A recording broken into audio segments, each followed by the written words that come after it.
মাদক এবং অস্ত্র চোরাচালানের মামলায় যুক্তরাষ্ট্রের নিউ ইয়র্কের আদালতে নিজেদের নির্দোষ দাবি করেছেন ভেনেজুয়েলার প্রেসিডেন্ট নিকোলাস মাদুরো ও তার স্ত্রী। নিউ ইয়র্কের ফেডারেল আদালতে প্রথম শুনানিতে মাদুরো বলেন তিনি এখনও ভেনেজুয়েলার প্রেসিডেন্ট।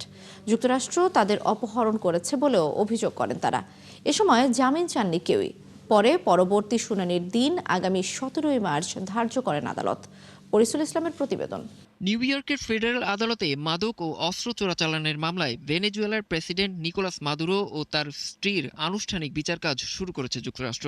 ভেনেজুয়েলা থেকে নিউ ইয়র্কে তুলে আনার পর এই প্রথম তাদের বিরুদ্ধে ফৌজদারি কার্যক্রম শুরু করল দেশটি।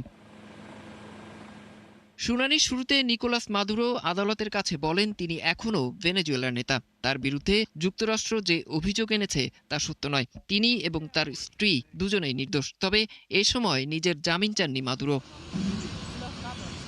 সংবাদ মাধ্যম সিএনএন জানিয়েছে 92 বছর বয়সী বিচারক অ্যালভিন কে হেলারস্টেইনের আদালতে মাদুরো ও তার স্ত্রীর বিচার কাজ শুরু হয়। তাদের পক্ষে লড়েছেন আইনজীবী ব্যারি জোয়েল পোলাক। এই আইনজীবী উইকিলিক্স প্রতিষ্ঠাতা জুলিয়ান অ্যাশেন্সের পক্ষেও লড়েছিলেন। এর আগে যুক্তরাষ্ট্রের স্থানীয় সময় সোমবার সকাল 7:30টায় ব্রুকলিনের বন্দিশিবির থেকে হেলিকপ্টারে করে নিউ ইয়র্কে নেওয়া হয় নিকোলাস মাদুরো ও তার স্ত্রী সিলিয়া ফ্লোরেসকে। হেলিকপ্টারটি নিউ ইয়র্কের আদালতের কাছের একটি হেলিপোর্টে অবতরণ করে। সেখান থেকে কড়া নিরাপত্তায় গাড়িবহরে তাদের নেওয়া হয় আদালত প্রাঙ্গণে। গাড়িতে ওঠার সময় মাদুরোকে খুঁড়িয়ে হাঁটতে দেখা গেছে। পরে আসামির পোশাকে হাতকড়া ও পায়ে শিকল পরা অবস্থায় আদালত কক্ষে হাজির করা হয় মাদুরোকে। তার স্ত্রীর গায়েও ছিল আসামির পোশাক ও হাতকড়া। গত শনিবার ভেনেজুয়েলায় বিশেষ সামরিক অভিযান চালায় যুক্তরাষ্ট্র। এ সময় নিকোলাস মাদুরো ও তার স্ত্রী সিলিয়া ফ্লোরেসকে বন্দী করে নিউ ইয়র্কে তুলে নিয়ে যায় মার্কিন বাহিনী। অরিসুল ইসলাম, ৭১। যুক্তরাষ্ট্রের অভিযানে ভেনেজুয়েলার প্রেসিডেন্ট নিকোলাস মাদুরো সস্ত্রীক আটক হবার পর বিশ্বজুড়ে বইছে নিন্দার ঝড়। যুক্তরাষ্ট্রের বিরুদ্ধে আন্তর্জাতিক আইন লঙ্ঘনের অভিযোগ উঠেছে। এরপরই প্রশ্ন উঠেছে মাদুরোর আটক যদি অবৈধ হয়ে থাকে তবে যুক্তরাষ্ট্রের আদালতে তার বিচার সম্ভব কিনা। বিস্তারিত মনিরুজ্জামান বাবুর প্রতিবেদনে। যুক্তরাষ্ট্রের প্রেসিডেন্ট ডোনাল্ড ট্রাম্পের প্রশাসন দীর্ঘদিন ধরে বলে আসছে ভেনেজুয়েলার প্রেসিডেন্ট নিকোলাস মাদুরো একজন অপরাধী। তাকে যুক্তরাষ্ট্রের আইনে বিচারের আওতায় আনার চেষ্টা করা হচ্ছে। ডোনাল্ড ট্রাম্পের প্রথম মেয়াদে 2020 সালে মাদুরোর বিরুদ্ধে নিউ ইয়র্কের সাউদার্ন ডিস্ট্রিক্ট আদালতে কোকেন আমদানির ষড়যন্ত্র এবং সংশ্লিষ্ট অভিযোগে মামলা করা হয়।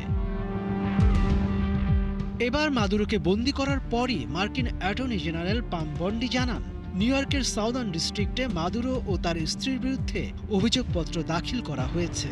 সেখানে তাদের বিরুদ্ধে মাদক সন্ত্রাসবাদ এবং কোকেন আমদানির ষড়যন্ত্রের অভিযোগ আনা হয়েছে। এরপরই প্রশ্ন উঠেছে যুক্তরাষ্ট্রের আদালতে মাদুরোর বিচার সম্ভব কিনা। এ বিষয়ে যুক্তরাষ্ট্রের বিচার বিভাগের সাবেক কর্মকর্তা লিওন ফ্রেস্কো জানান যুক্তরাষ্ট্রের আদালতে মাদুরোর বিচার সম্ভব, কারণ যুক্তরাষ্ট্র মাদুরোকে ভেনেজুয়েলার বৈধভাবে নির্বাচিত প্রেসিডেন্ট হিসেবে স্বীকৃতি দেয় না। ফলে আন্তর্জাতিক আইনের সুরক্ষা তার ক্ষেত্রে প্রযোজ্য নয়। যুক্তরাষ্ট্রের বিচার বিভাগের সাবেক ডেপুটি আরও বলেন মাদুরোকে আদালতে হাজিরা দিতে হবে। সেখানে তার বিরুদ্ধে ষড়যন্ত্র ও মাদক পাচারের অভিযোগ আনা হবে।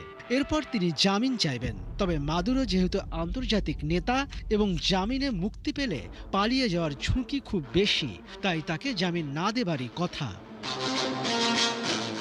এরপর মাদুরোর সামনে দ্রুত বিচারের সুযোগ থাকবে। এই প্রক্রিয়ায় ৭০ দিনের মধ্যে বিচার কাজ শুরু করতে হয়।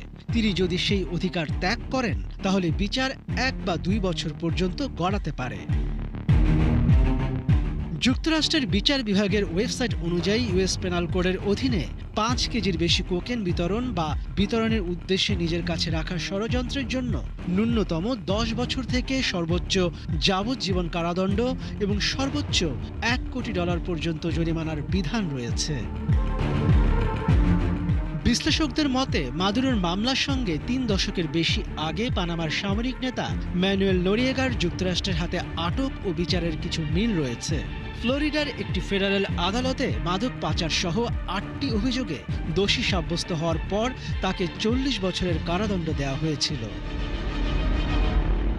মনিরুজ্জামান বাবু, ৭১। ভেনেজুয়েলায় যুক্তরাষ্ট্রের সামরিক অভিযানে অন্তত ৮০ জন নিহত হয়েছে বলে দাবি করেছে দেশটির কর্মকর্তারা।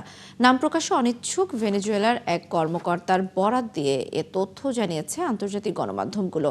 এতে জানানো হয়েছে নিহতদের মধ্যে বেসামরিক নাগরিক এবং সামরিক সদস্য রয়েছে।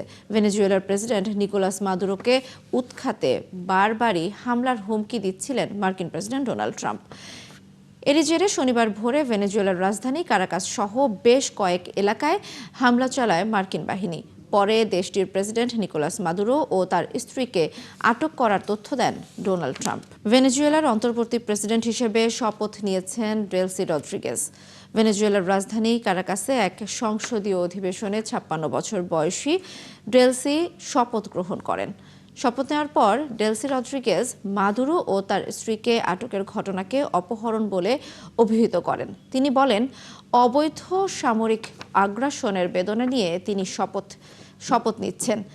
এ সময় তিনি দেশের শান্তি ও অর্থনৈতিক স্থিতিশীলতা বজায় রাখার অঙ্গীকার করেন। সংসদীয় অধিবেশনে মাদুরোর ছেলেও উপস্থিত ছিলেন।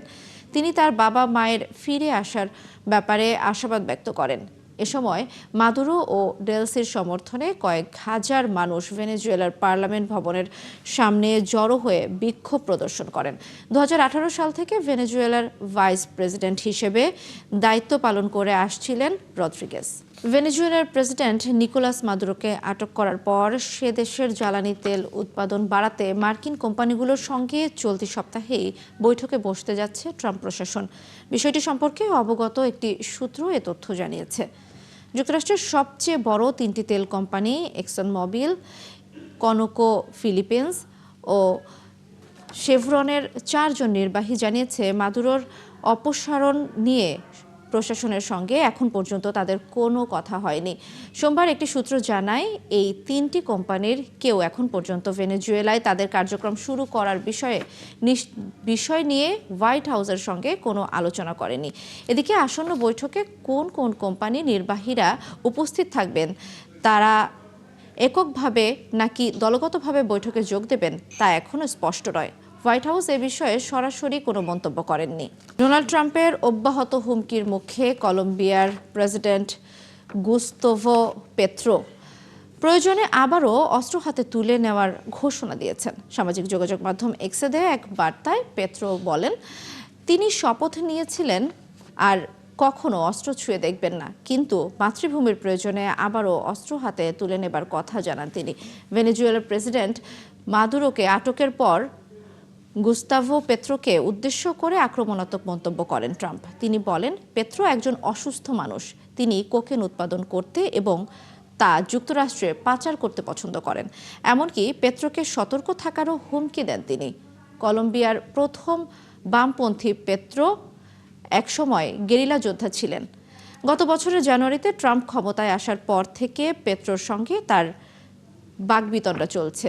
নোবেল শান্তি পুরস্কার গ্রহণ করায় মারিয়া করিনা মাচাদোকে সাইড করে দিয়েছে ট্রাম্প, এমন একটি প্রতিবেদন প্রকাশ করেছে মার্কিন সংবাদ মাধ্যম ওয়াশিংটন পোস্ট। তবে এই দাবি নাকচ করে দিয়েছেন ট্রাম্প। তিনি বলেছেন, মাচাদোর নোবেল জেতা উচিত হয়নি। ওয়াশিংটন পোস্টের প্রতিবেদনে বলা হয়, হোয়াইট হাউসের এক কর্মকর্তা বলেছেন, মাচাদোর উচিত ছিল নোবেল পুরস্কার ফিরিয়ে দেয়া। তার বলা উচিত ছিল তিনি এটি গ্রহণ করতে পারবেন না, কারণ এ পুরস্কার ট্রাম্পের, তাহলেই তিনি ভেনেজুয়েলার প্রেসিডেন্ট হতেন। তবে বিষয়টি অস্বীকার করে ট্রাম্প বলেছেন, ভেনেজুয়েলা নিয়ে সিদ্ধান্তের সঙ্গে এর কোনো যোগসূত্র নেই।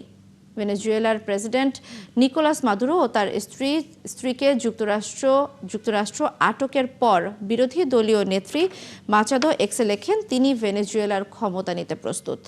তবে ট্রাম্প জানিয়ে দেন, ভেনেজুয়েলা চালানোর ক্ষমতা মাচাদোর নেই। আবারও ভারতীয় পণ্যের ওপর চড়া শুল্ক আরোপের হুমকি দিয়েছেন যুক্তরাষ্ট্রের প্রেসিডেন্ট ডোনাল্ড ট্রাম্প। ভারত যদি রাশিয়ার তেল কেনা বন্ধ না করে, তাহলে মার্কিন প্রেসিডেন্ট এ ব্যবস্থা নেবে বলে জানিয়েছেন। তবে কত শতাংশ শুল্ক আরোপ করা হবে তা এখনও জানানো হয়নি। মার্কিন প্রেসিডেন্টের বিশেষ বিমান এয়ারফোর্স ওয়ানে সাংবাদিকদের এক আলাপকালে ট্রাম্প স্পষ্ট জানান, ভারত ইতিমধ্যে রাশিয়া থেকে তেল কেনা উল্লেখযোগ্যভাবে কমিয়ে দিলে যুক্তরাষ্ট্র আরও কঠোর পদক্ষেপের কথা ভাবছে। তবে ট্রাম্পের এই হুঁশিয়ারি এমন এক সময়ে এলো যখন রাশিয়ার সঙ্গে ভারতের জ্বালানি বাণিজ্য নিয়ে ওয়াশিংটনের নজরদারি ও কূটনৈতিক চাপ তুঙ্গে রয়েছে।